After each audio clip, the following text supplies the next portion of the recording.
questions. Questions orales. The honourable member from Regina Capel.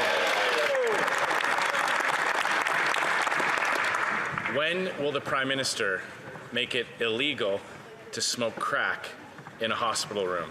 Just the date, please. The Honourable Deputy Prime Minister and Minister of Finance. Mr. Speaker, the province of BC made a request for a temporary pilot project. BC now has concerns about that project, which we share. We are now working together to address those concerns. Opioid addiction is a tragedy that has affected far too many Canadian families. We have to work together to solve it, not score cheap partisan points off the pain of Canadians. There are no pilot projects anywhere else in Canada. The honourable member from Regina Capel. Because of this government's decision, it is no longer illegal to smoke crack, meth, or shoot up heroin in public spaces in British Columbia like parks, hospitals, and public transit. The British Columbia government has now begged the Prime Minister to reverse this decision. So, simple question, when will the Prime Minister once again make it illegal to smoke crack in a hospital room? Just the date. The Honourable Deputy Prime Minister and Minister of Finance. Mr. Speaker, unlike the Conservatives, we believe in working together with Canadians to solve our country's most pressing problems. That's why earlier this week I was in touch with Premier Eby, and I assured him that we share his concerns and we are working urgently together to address them. And let's remember, opioid addiction is a tragedy which is afflicting so many Canadian families. Let's work together to help them, not score cheap partisan points. The honourable member from Regina Capel. Dangerous addictions are hurting Canadians. After this government's decision to change the law, overdose deaths shot up and drug-related crime went through the roof. Now, the British Columbia government is asking for the government to reverse their decision. It's a simple question. It's a simple decision to make. So one final time, Mr. Speaker. On what date will this government make it illegal to smoke crack in a hospital room? Just the date. The Honourable Deputy Prime Minister and Minister of Finance. Mr. Speaker, unlike the Conservative House Leader, I've actually been in touch with the Premier of BC about this truly pressing issue. And unlike the Conservatives, we are working collaboratively with the province of BC. We share their concerns, and we are working together to support public health and public safety. What we're not doing is fundraising off of the pain, death, and suffering of Canadians. The honourable member for Mégantic-L'Érable. Every day that this radical Prime Minister dithers on the deadly experiment of legalising hard drugs is another day that people die. Currently 6 a day in British Columbia. After 9 years of this Prime Minister, Quebec is not immune to this crisis, which affects every part of Canada. I quote from the Journal de Montréal, "Crack use is exploding in Montreal and we'll be seeing more and more of it in public places." Will the Prime Minister put an end to his extremist experiment in legalising hard drugs and say no to any expansion in Quebec? The Honourable Deputy Prime Minister and Minister for Finance. Mr. Speaker, British Columbia has asked for a pilot project. British Columbia now has certain serious concerns that we share, and that is the reason for which we will be working urgently in close collaboration with the province to meet these concerns. Mr. Speaker, these are tragedies for families throughout Canada. We need to put partisanship aside when it comes to this kind of matter. The honourable member from Mégantic-L'Érable. It's not partisanship to talk about syringes on the floor, degrading scenes, and outbursts a stone's throw from a school in Montreal. Now that we know that the radical experiment in legalizing hard drugs in British Columbia by the Prime Minister, supported by the Bloc Québécois, by the way, was catastrophic and deadly. The Bloquiste MP for Joliette said in this House, the hope is that this pilot project will pave the way.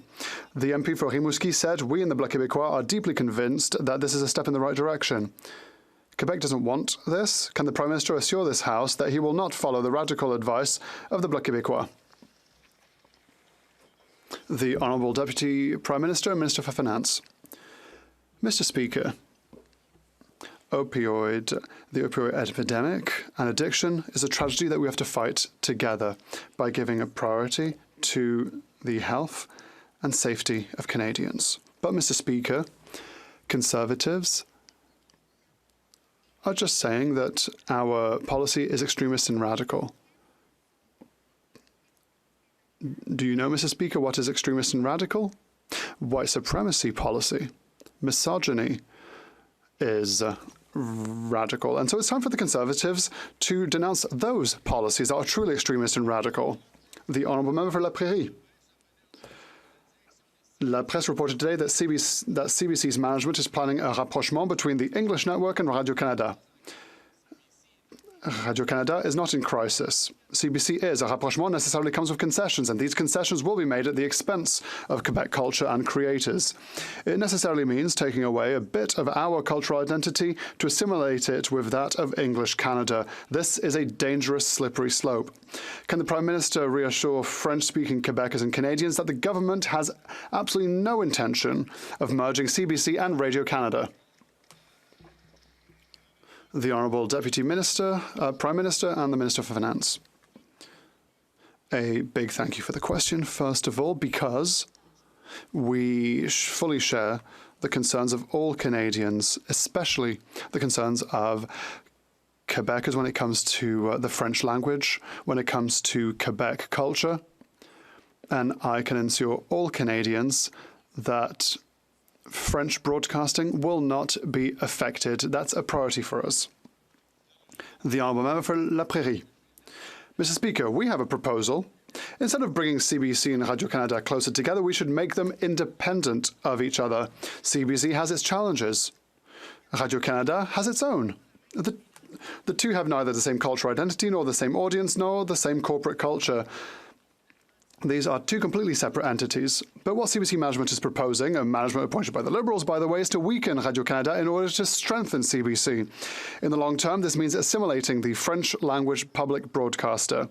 Why not turn it into two completely separate Crown corporations? The Honourable Deputy Prime Minister and Minister for Finance. Mr. Speaker, we share people's concerns with regards to the French language in Canada, and with regards to French culture, and with regards to Quebec culture in Canada. On this side of the House, we will always, always, always work as hard as we can to support the French language, Canadian and Quebec culture in French. We will always support Radio-Canada. L'honorable député de Rosemont, la petite patrie. The Honourable Member for Rosemont, la petite patrie. Mr. Speaker, another report, another failure. With this Minister for the Environment at the wheel, Canada is going to miss its GHG emissions targets. No wonder. Everyone will remember the Liberals' environmental legacy. The purchase of Trans Mountain, $34 billion of our money in one big pipe. And still, billions garroted just like that for the oil companies, gobbling up public money, polluting and destroying our climate. The Minister of the Environment should be proud. Can the Liberals take responsibility for once and stop pretending to be interested in the climate crisis?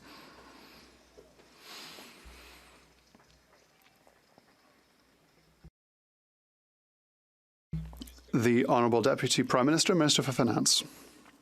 Mr. Speaker, our government has done more in the fight against climate change than any federal government in the history of Canada. We've put a price on pollution.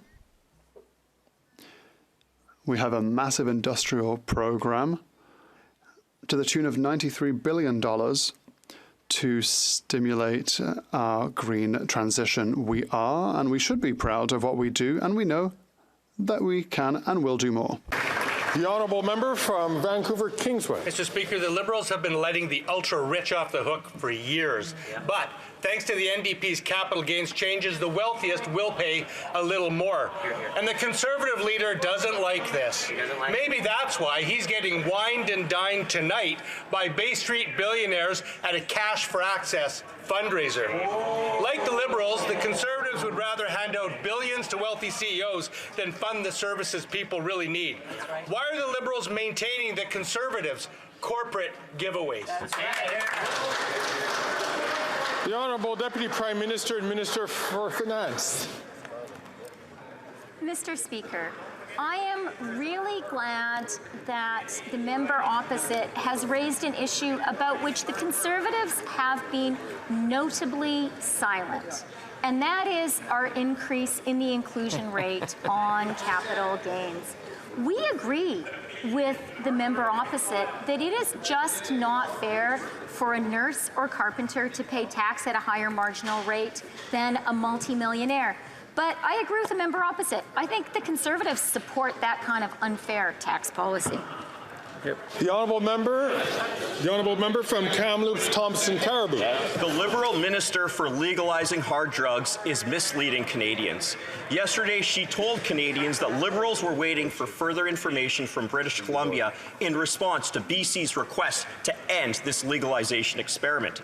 Yet, just yesterday, the BC minister responsible told us that they had responded to the government in just a few hours. This, when BC had 2,500 overdoses in just 1 year. Why are the Liberals misleading Canadians, and will they end their radical drug policy? The Honourable Minister for Addictions and Mental Health. Mr. Speaker, the opioid crisis is affecting communities and families across this country, and it's a tragedy. That is why the BC government approached the federal government for a 3-year pilot program. BC communities are facing extremely serious challenges, and people are dying from deadly street drugs, and public consumption is a concern. BC is amending their proposal, and we are supporting them in this work, Mr. Speaker, because that's what we do. We partner together to save lives. What is their plan, Mr. Speaker? The honourable member from Kamloops, Thompson, Caribou. Well, they did partner together. They partnered together for a radical policy that has led to countless deaths. Imagine an elderly woman in hospital having to sit beside somebody, lay beside somebody who is smoking crystal meth. The honourable member to start again. I'm hearing some voices from the far end of this room, which I cannot hear, and I'll ask the honourable member to start his question from the top. The honourable member from Kamloops, Thompson, Caribou. Right. The minister is correct. The Liberals have partnered with somebody. They partnered with the provincial NDP to create a crisis of unprecedented proportions that led to people dying due to their radical policy. After 9 years, this Liberal NDP government is flooding the market with free drugs. This is happening to our brothers, our sisters, our fathers, our mothers, our children. They are all being fueled with addiction of the free drugs. Will the Prime Minister reverse course and end his radical experiment of legalization? The Honourable Minister for Mental Health and Addictions. Mr. Speaker, on this side of the House, we work with our provincial jurisdictions to ensure the health and safety of Canadians in the face of this toxic drug supply. We are treating this with urgency, Mr. Speaker, and all partners are working together to find a path forward as fast as possible to provide operational clarity for law enforcement, healthcare services, and all those who are involved in saving lives, Mr. Speaker. We want the same thing, public safety and access to public health care services for those who need it. They would cut everything. We are here to save lives. John. Before I pass the microphone again to the minister, for the honourable member from Kelowna Lake Country, I'm going to ask all members, please, to hold your comments until you're recognized to have the floor. The honourable member from Kelowna Lake Country. Mr. Speaker, the Liberal minister responsible for legal hard drugs in British Columbia isn't being straight with Canadians. Yesterday, she said she's waiting for more data from BC to decide if she would reverse her decision to legalize drugs like cocaine, opioids, and fentanyl in parks, playgrounds, and hospitals. The BC NDP confirmed yesterday they answered the Liberal government's request for more data within hours. After 9 years of this Prime Minister, drug deaths tragically rose 380%, as if that wasn't enough data. Why won't the Liberals be honest with Canadians and just end their radical drug policies? Great question. The Honourable Minister for Mental Health and Addictions. Mr. Speaker, on this side of the House, we speak to our provincial counterparts and those who are the experts and with lived and living experience. The opposition, the member from Carleton, won't even meet with Mom Stop the Harm or other experts and those who are advocating for their families and their lives. We continue to work with our BC counterparts. They have provided amendments to their proposals, and we are working together to face the public consumption issues. The Honourable Member from Kelowna Lake Country. Well, Mr. Speaker, I speak to residents in my community, and the minister isn't listening to British Columbians. She didn't listen to BC mayors who wanted to stop open drug use in their community a year ago. She's not listening to BC parents horrified to find crack pipes and needles near schools and playgrounds. A student project from a school in my community had students writing to me about issues important to them. Unbelievably, crime and open drug use was the #1 issue. This Prime Minister is not worth the cost. Why won't these Liberals be honest with Canadians and just end their radical drug policy? The Honourable Minister for Mental Health and Addictions.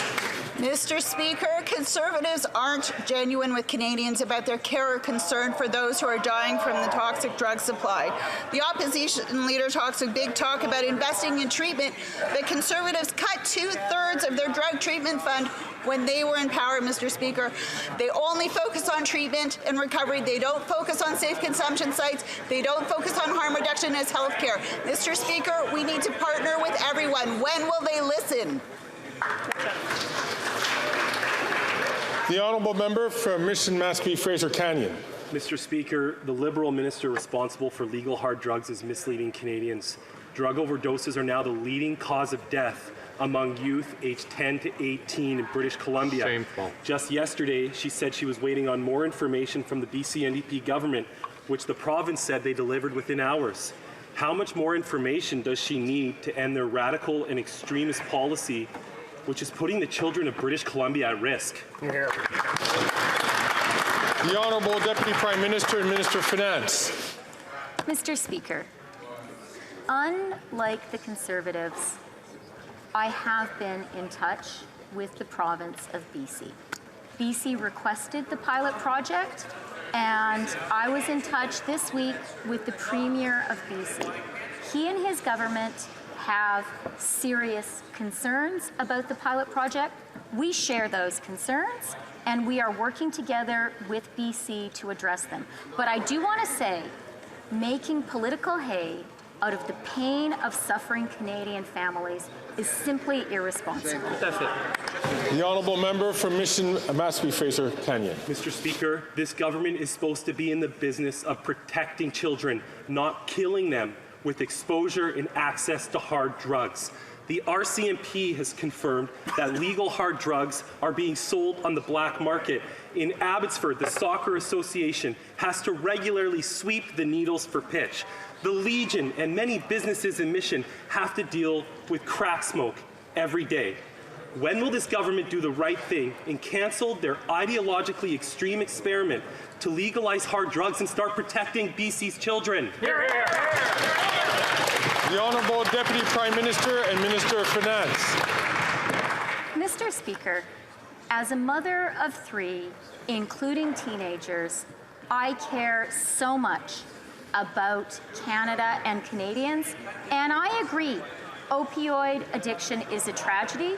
It is a public health tragedy, and it is a public safety tragedy.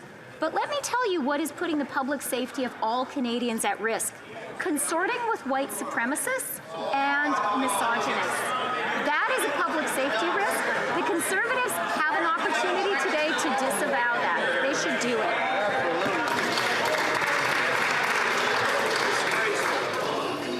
L'honorable The Honourable Member for Joliette. Yesterday, the National Assembly adopted a historic unanimous motion. It, and I quote, denounces the refusal of the New Democratic, the Conservative and the Liberal parties of Canada to recognise the principle of respect for Quebec's areas of jurisdiction and to grant Quebec the right to opt out with full compensation. This is the very first time that the National Assembly of Quebec has unanimously blamed each and every Federalist party by name because they're all working against Quebec. When the government says it is working hand in hand with Quebec, are they working hand in hand rather with these parties against Quebec? The Honourable Minister for Transport. Mr. Speaker, going against the Bloc Québécois isn't going against Quebec because we are working with Quebec on housing, on seniors, on young people, on childcare, so that kids can go to work with their stomachs full. But the Bloc Québécois is always against all of this. They do the opposite of what we promise for Quebecers. We're trying to fight for seniors. We're trying to fight against climate change, and they always vote against. So shame on them, Mr. Speaker. Before the member for Joliette has the floor, I would like to encourage members in this House to not interrupt the person who has the floor. And I hope that this will be applicable as well for when the Honourable Member for Joliette takes the floor, which is now. Thank you, Mr. Speaker.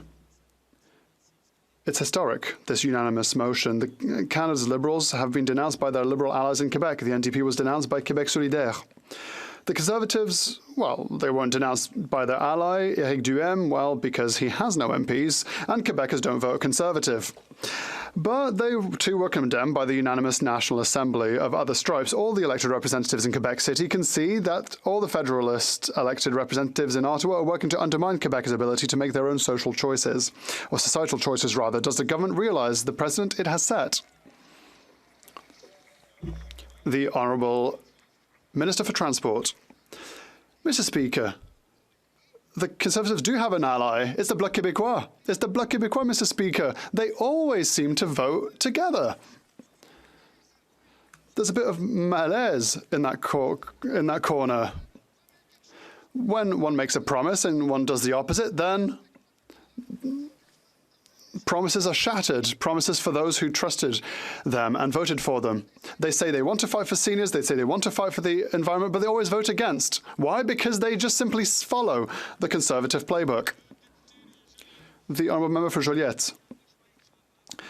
The federal government in this budget wants to tell Quebecers how to run Quebec, whether it's in healthcare, housing or any other area. Liberal Conservative NDPs, by refusing to amend the budget, the three parties have eminently shown that they want to become the puppet masters of Quebec. However, yesterday's unanimous response from the National Assembly was clear. We, Quebecers, still want to be masters in our own homes. Does the Minister for Finance see that Quebecers do not accept that elected representatives of the neighbouring nation should decide Quebecers' priorities instead of Quebecers? The Honourable Minister for Public Services and Procurement. Thank you, Mr. Speaker. And in my riding, a number of our priorities is to have access to quality and affordable dental care. And big news, since yesterday, thousands of people in my riding and throughout Quebec now have access to dental care. Affordable and quality dental care. This is huge news for all Canadians, and it's great news for all Quebecers as well. The Honourable Member from Thornhill. The Liberal government's dangerous drug policy in BC allows people to smoke crack on a public bus, to shoot up next to a park with people with children playing there, to blow smoke from meth in the face of a nurse in a hospital. Now we learn what the Liberals want to do to Toronto, what they've done to BC. The Leader of the Opposition sent the Prime Minister a letter asking him to reject Toronto's request. Are the nurses in Toronto getting people who smoke meth in hospital rooms, or will they finally reject the request? The Honourable Minister for Mental Health and Addictions. Mr. Speaker, on this side of the House, we are completely committed to working with communities across this country in facing the opioid crisis and the tragedies that are happening to so many families. Every request is reviewed on a case-by-case basis. The member should know this. Toronto Public Health has not submitted a proposal that adequately addresses the dual objectives of public health and public safety, which have guided us throughout addressing the opioid crisis. Every level of government, including the province, must be engaged in this process, and we continue to work together. The honourable member from Thornhill. Speaker, their plan is killing 22 Canadians every day, and opioid deaths have doubled in this country in just 2 years. I can't believe that the minister from Toronto wants to expand this lawlessness into her own city. Otherwise, she would just say no. I'll give her an opportunity to just say that. One more opportunity to stop this extremist experiment on the streets of Toronto. Yes or no? Will you reject it? The Honourable Deputy Prime Minister and Minister of Finance. Mr. Speaker, I'm a minister, I'm a Toronto MP, I'm a Toronto mother. I know, as everyone in this House should, that the opioid crisis is a tragedy, and there are no families in Canada that are untouched by it. The BC pilot project was requested by BC. BC has serious concerns. We share those concerns. We are addressing it. There is no other pilot project anywhere in Canada, and the BC experience should and will be instructive.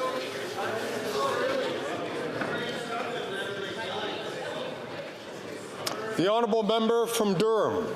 Mr. Speaker, it's been 24 hours since the Leader of the Opposition sent the Prime Minister a letter asking him to reject Toronto City Hall's request to legalize hard drugs. And we're getting no serious answers from this NDP Liberal government. After seeing death and disorder in BC, why can't the Prime Minister take the no-brainer and say no? At what time today can we expect an answer to Toronto City Hall? Hear, hear. The Honourable Deputy Prime Minister and Minister of Finance. Mr. Speaker, I think the members opposite were not listening to my previous answer. The only pilot project in Canada is in BC.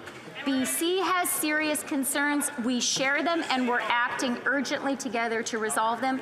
There are no other pilot projects anywhere in Canada. I think all Canadians are aware of the BC experience and need to take it into account. But you know what, Mr. Speaker? We've invested $200 billion in the healthcare system. They voted against it. Yes. The honourable member from Port Moody, Coquitlam. People in Port Moody, Coquitlam are struggling to keep up with the skyrocketing rents and grocery prices. Meanwhile, the Conservative leader is schmoozing with Canada's wealthiest at a $3,500 a year wine club. This is the guy who said he'd cut dental care and pharmacare in favor of keeping billion-dollar corporate handouts. And the Liberals are no better. They're letting big grocery CEOs rack up obscene profits while Canadians go hungry. When will the Liberals stop this corporate greed? The Honourable Minister for Housing, Infrastructure and Communities. Mr. Speaker, in the recent federal budget, we put forward a plan to establish fairness for every generation that's going to ask the wealthiest to pay a little bit more so we can fund the things that really matter to the people who've been struggling the last couple of years. We've got plans that are going to reduce the cost of living by reducing the cost of housing, by solving the housing crisis. We've got a plan to launch a national school food program to make sure that hungry kids can put food on the table. And as I give this answer, the Conservatives jeer because they do not support the measures that are going to help vulnerable people in this country. We will stand up for the middle class. We will stand up for the vulnerable. It's a shame the Conservatives won't join us. The honourable member from Nanaimo, Ladysmith. Mr. Speaker, while rich CEOs make record profits, families in Nanaimo Ladysmith can barely put food on the table. And what's the Conservative leader doing about it? Well, he's hosting a fundraiser with Canada's richest elites that cost thousands just to step through the door. It's no wonder when he was in power, the biggest corporations got $60 billion in handouts while gutting services to British Columbians. And the Liberals, they maintain these handouts. Will the government end these corporate giveaways?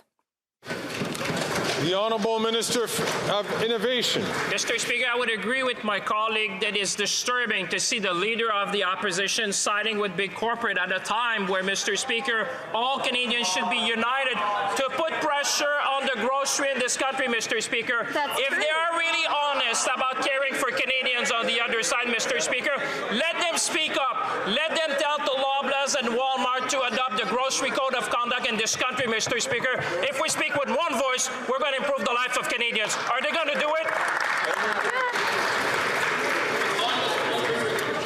The Honourable Member from Halifax. Mr. Speaker, Halifax is home to thousands of researchers with limitless potential, and it's essential to provide the support necessary to fully unleash that potential. Halifax researchers are making advancements in ocean science, brain repair, lithium-ion battery technology, pediatrics, and so much more.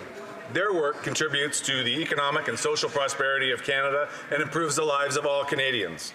Could the Minister of Innovation, Science and Industry please tell us how Budget 2024 will support research and researchers in Halifax and across Canada? Here. The Honourable Minister for Innovation. Mr. Speaker, what a great question from a great member, Mr. Speaker. This is a colleague which has been advocating for research and science in this country, Mr. Speaker. Canada researchers and students are our greatest resource in this country. Researchers at Dalhousie, Mr. Speaker, are pushing the boundaries of brain health, big data, and ocean research. In Budget 2024, we invested $3.4 billion in our world-leading talent, Mr. Speaker. Students will see an increase in their stipends to support their research and attract the best and brightest. Mr. Speaker, the science of today is the economy of tomorrow. Let's invest in our futures together. The Honourable Member for Charlebourg-Haute-Saint-Charles. Mr. Speaker, interest on the debt is skyrocketing and will continue to do so while spending remains out of control. And the Bloc continues to support these Liberal centralizing policies that are driving up the cost of living. For example, on December 13th, the Bloc voted for over $20 billion in budgetary items. When will the Prime Minister, supported by the Bloc, stop wasting money so that Quebecers can start enjoying a decent life again? The Honourable Deputy Prime Minister and Minister of Finance. Mr. Speaker, I'm very pleased to finally have a question on the economy, because this gives me the opportunity to share some good news from the Governor of the Bank of Canada. He said today that we have gone through a long road in the fight against inflation, and recent progress is encouraging. The message to Canadians is the following: we are getting close to the goal. This is good news thanks to the work of Canadians. Thank you for the opportunity. The Honourable Member for Charlebourg-Haute-Saint-Charles. Mr. Speaker, I'll remind the Minister of Finance that 48% of Liberal supporters finds that their government is not managing public finances well. That was in a recent Léger poll. Even worse, there's the Bloc, which pretends to be critical and to defend Quebec's interests. They voted for $500 billion in additional budget items. It's really, really, really expensive to vote for the Bloc, the party that supports this financial disaster. When will the Prime Minister, supported by the Bloc, stop their out-of-control spending and give Quebecers some respite? The Honourable Minister of Public Services and Procurement. Thank you, Mr. Speaker. Our colleague is talking about poor management. Mr. Speaker, have you already heard that during the whole term of the Conservative leader, when he was Minister of Housing, he built six affordable housing units throughout the country? In the riding of my colleague over the past few months, I have an updated number, there are 222 affordable housing units that have been built in just his riding, 6 during the whole term of the Conservative leader as Housing Minister. The Honourable Member for Portneuf-Jacques-Cartier. Mr. Speaker, I don't know if I'm speaking to the professor of the Université de Laval or the procurement minister. Mr. Speaker, after 9 years of this Prime Minister, the cost of living has never been higher. People are being squeezed. Mortgages, housing, food, everything is more expensive. This Liberal government isn't worth the cost, and neither is the Bloc Québécois. Just a reminder, it was the Bloc that voted for $500 billion in budgetary items. We're talking about $500 billion in centralizing and inflationary spending that has been supported by the Bloc Québécois. When will this Prime Minister stop its waste so that Quebecers can skip the food banks and regain their dignity? The Honourable Deputy Prime Minister and Minister of Finance. Mr. Speaker, once again, a good opportunity to talk about the economy. First, we have a responsible policy fiscally.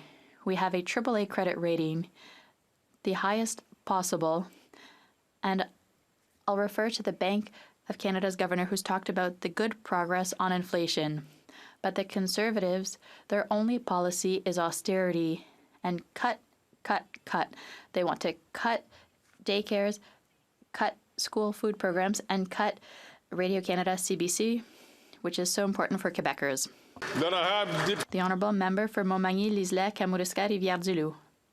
Mr. Speaker, after 9 years of budgetary chaos, this government, supported by the Bloc, continues with its inflationary spending. They are throwing money out the window.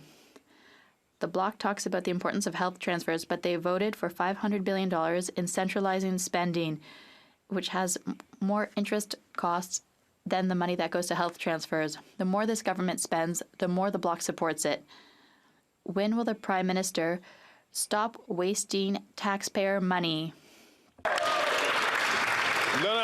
The Honourable Minister of Innovation. Mr. Speaker, Canadians who are listening today understand that they have a choice. On one side of the House, Mr. Speaker, they hear the voice of a party that has no ambition, no vision, no plan for the future. On this side of the House, what people understand is that they have a Liberal government, a government that has a vision for the future, a government that has a plan for the coming generations, a government that has ambition for our country, Mr. Speaker. What I tell Canadians is listen to what you're hearing. You'll see that on this side of the House, we will fight for you every day. The Honourable Member for Jonquière. We've learned that Canada's greenhouse gas emissions rose between 2021 and 2022.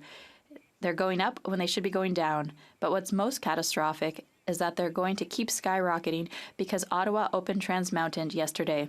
The Minister of the Environment has just turned on the dirty oil tap. Another 600,000 barrels every day are piped out of the oil sands for export. Can the Minister of the Environment explain to us how his new dirty oil pipeline will help us lower emissions? The Honourable Minister of the Environment and Climate Change.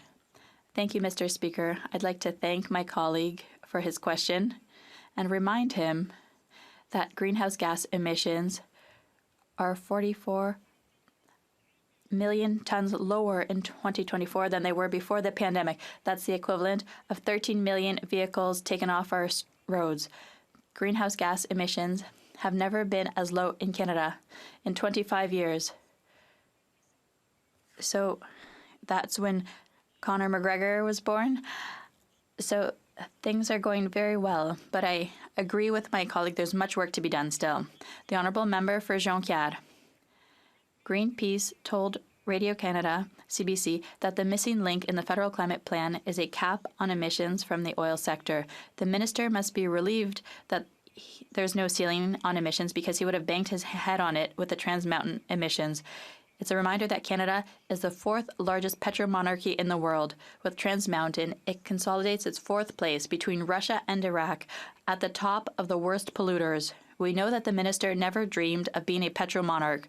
So will he ever put a limit on his country's greed for black gold? The Honourable Minister of the Environment and Climate Change. Thank you, Mr. Speaker. My colleague mentioned Greenpeace. Greenpeace in that same interview recognized that we are making progress in Canada and that this year's record is very encouraging, but that more needs to be done. I'd like to remind my colleague that there's one country in the G20 that has put an end to fossil fuel subsidies, and that is Canada. We've committed to going even further by eliminating public funding, which no other country in the world has committed to doing. And the cap on greenhouse gas emissions is coming. We're the only major oil producer in the world to have proposed putting a cap on those emissions, Mr. Speaker. The Honourable Member for Lévis-Lotbinière. Mr. Speaker, after 9 years, the Bloc and the Prime Minister are not worth the cost. The Bloc has always voted with the Liberals on government budgets. We're talking about $500 billion in centralizing and inflationary spending, and that hurts. This spending increases the cost of living and keeps interest rates high. With the Bloc, Quebecers are going hungry. They're having trouble housing themselves, and they are hurting. Mr. Speaker, when will this Prime Minister, supported by the Bloc, stop wasting money so that Quebecers can once again afford decent housing and food? The Honourable Deputy Prime Minister and Minister of Finance. Mr. Speaker, I am really pleased to have another opportunity to refer to the Governor of the Bank of Canada, who shared very good news today with Canadians. He said, the message to Canadians is the following: we are getting closer to the goal. He's also said that it's our government's fiscal responsibility that has allowed him to stabilize inflation, and that will allow us to reduce the overnight rate. Member from Leeds, Grenville, Thousand Island and Rideau Lakes. After 9 years of this NDP Liberal government, the employment minister has been caught in shady lobbying, and we can see that this Prime Minister and his government certainly aren't worth the cost or the corruption. The minister was caught cashing checks from a lobbying firm that was lobbying his own government, his own ministry. How much taxpayer cash did this minister and his company shove in their pockets? How much? How much? How much? The Honourable Government House Leader.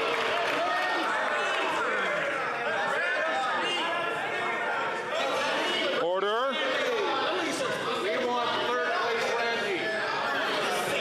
Order. The Honourable Government House Leader. Speaker, the minister has always followed the very strict ethics rules that apply to him as an elected official. Canada has one of the strictest ethics regimes in the world for elected officials, and that is exactly what Canadians expect. The minister has always conducted himself in an ethical manner that follows the spirit and letter of those rules. That's right. Good answer.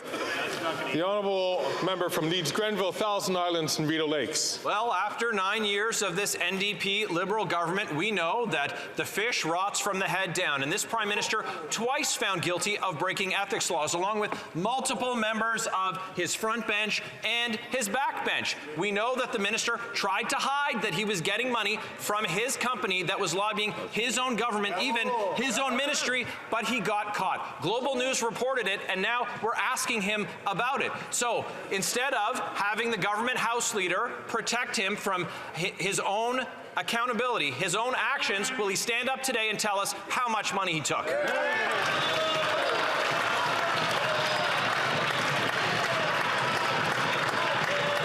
The Honourable Government House Leader. Mr. Speaker, I just gave that answer. Thank you. The Honourable Honourable Member from Leeds, Grenville, Thousand Islands and Rideau Lakes. Oh, I'm sorry. We only.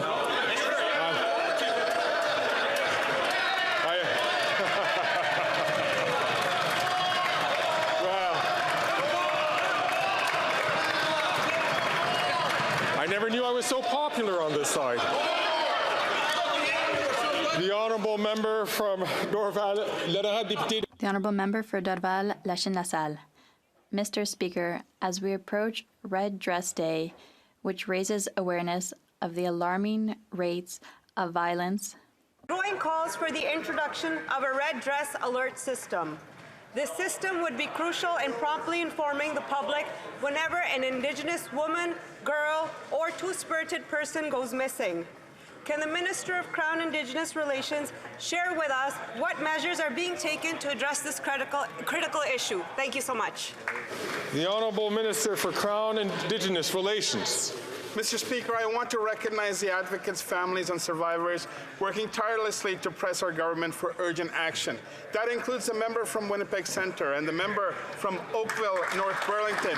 Folks like Sandra DeLorme, Hilda Anderson-Pierce, Leslie Varley, Angela McDougall, Gladys Raddick, Lorna Brown, and Denise Havyard, who are advancing the implementation of a red dress alert system. Their efforts are crucial in bringing Indigenous women, girls, and Two-Spirit people home safely. And I thank the member from Dorval, Lachine, LaSalle for our advocacy leveraging the $1.3 million in Budget 2024. Our government will put an end. The Honourable Member from St. Albert, Edmonton. Speaker, the sole Liberal minister from Alberta is at the centre of two corruption scandals. It has been reported that the minister is tied to a lobbyist who received a staggering $110 million in federal contracts, and the minister is the director of a company that received a further $8 million of government contracts and is engulfed in allegations of fraud and wire fraud. So, how much money did this minister and his companies receive from these shady contracts? The Honourable Government House Leader. Mr. Speaker, as I said earlier in response to our other honourable friend, the minister has always followed the strict ethics rules that apply to him as an elected official. Canada has one of the strictest ethics regimes in the world for elected officials, and that is exactly what Canadians expect. The minister has always conducted himself in an ethical manner that follows the spirit and letter of those rules. That's right. The Honourable Member from St. Albert, Edmonton. Speaker, the minister has been on the take with taxpayers' money. The minister retains a 50% stake in a company that is engulfed in allegations of fraud, and the minister continues to receive payments from the lobbying firm that received $110 million in federal contracts. So will the minister finally have the guts to stand in his place and tell Canadians how much he pocketed off taxpayers?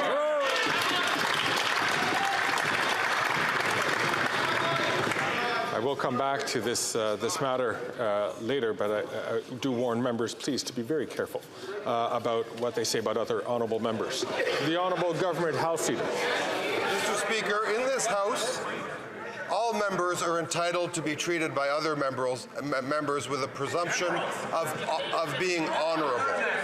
That is not what this member has just done. I would invite him to carefully consider the words that he just employed while doing a speech into a television camera, one that he would never do were we outside this chamber. And I would invite that member to be very, very careful with his words in the future. The Honourable Member from Brantford, Brant. After 9 years of this NDP Liberal government, yet another Liberal minister is embroiled in an ethics scandal. This employment minister continued to serve as a director of a company that secured over $8 million in government contracts. And his former lobbying firm got direct access to the Prime Minister's office and the Finance Minister's office, everyone who has their hands on the purse strings. This Prime Minister is not worth the cost or the corruption. Simple question. How much did this minister or his companies receive since he's been in cabinet? Oh, hear, hear. The Honourable Government House Leader. Mr. Speaker, I've answered that question, and I would once again invite members from all sides of this House to be very, very careful with the words that they utter. The Honourable Member from West Vancouver, Sunshine Coast, Sea to Size Country. Mr. Speaker, Budget 2024 proposes funding for Canada's first ever action plan on combating hate, which will support community outreach, law enforcement reform, tackle the rise in hate crimes, enhance community security, counter radicalization, and increase support for victims.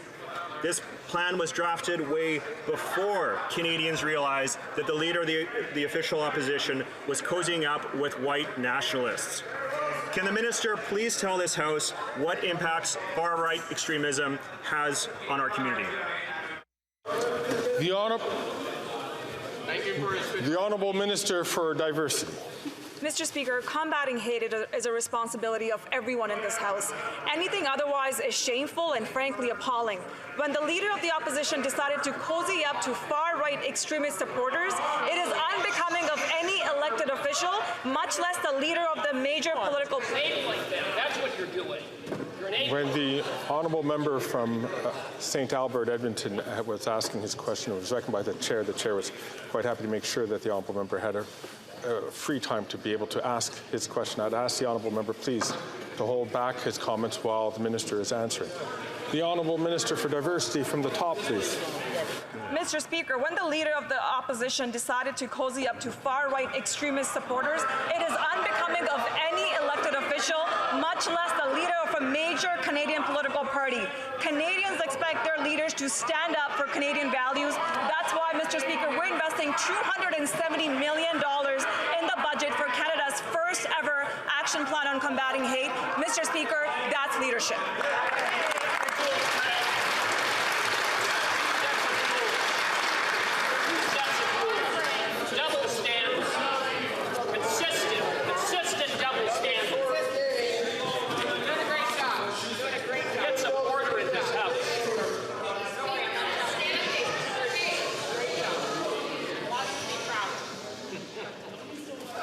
The honourable member from Skeena-Bulkley Valley. Mr. Speaker, yesterday, 10,000 Canadian rail workers voted to strike because, in part, Canada's two largest railway companies want to undermine key safety measures in their collective agreements. The safety of rail workers, the safety of rail communities, and the safety of our environment are all at stake. Will the minister ensure the parties remain at the bargaining table until a fair, safe, and equitable agreement is reached? Hear, hear. The Honourable Minister for Labour. Question. What is happening right now is a cooling off period, is a normal part of the collective bargaining process. Our facilitators and conciliators remain closely with both parties at the table. We remain committed on this side, as I know the honourable member is, to making sure that the table remains, the best deals are made at the table. Thank you very much for the question. The honourable member from Saanich Gulf Islands. Mr. Speaker, even for the Liberals, this is really something. It's a hat trick. 3 times, 3 different platform promises broken in one omnibus budget bill. First up, they broke the commitment to have UNDRIP honored and to consult with Indigenous people. Second, they used an omnibus budget bill to change environmental legislation. Third, once again, they failed to fix the Environmental Assessment Act. Let's make it simple. Environmental assessment under Mulroney's law worked. Harper repealed it. It still doesn't work. This draft in this Ways and Means bill will go down to defeat at the Supreme Court once again. Fix it once and for all and use the environmental expert panel to guide your action. The Honourable Minister for the Environment and Climate Change. Mr. Speaker, and I thank my honourable colleague for her question. As per the Supreme Court asked us to do, we have brought changes to the Impact Assessment Act of Canada to ensure that the federal government would do what the federal government is supposed to be doing while provinces do their part in impact assessment. And we're confident that this will help us to move forward. And I would remind my honourable colleague that at the time that this bill was adopted, C-69, we did not have clean fuel standards. We did not have zero-emission vehicle standards. We did not have regulations on methanes. We weren't working on a cap on oil and gas emissions or a clean electricity standard, Mr. Speaker. Thank you. Bravo. Yeah. Bravo. Let me get it for you, my friend. And such comes to the end of question period.